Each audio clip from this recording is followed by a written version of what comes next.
The biggest misconception the 21st century people have is the Son of God whom we call Jesus turned water into wine, as we can all recall this incident from the Bible stories, and we have heard this from the Father and other priests from the Church. You might be thinking, what is the misconception? Right. Let me tell you, if the Son of God can turn water into wine, then who are we not to drink wine, or who will stop us from drinking wine?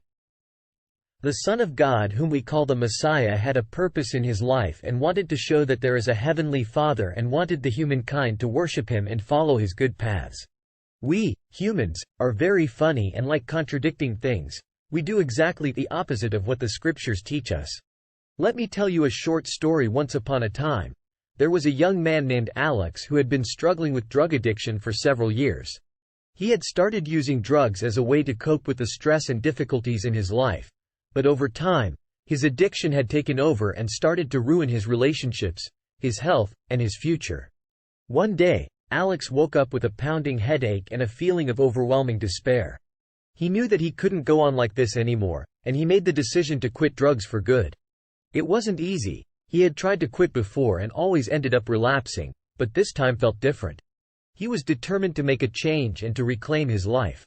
Alex reached out to his family and friends for support, and they were there for him every step of the way.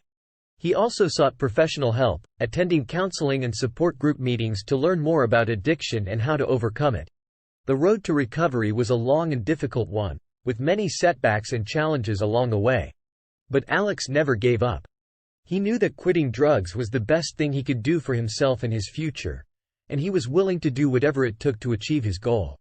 Slowly but surely, Alex began to see improvements in his life. He started to feel healthier, both physically and mentally.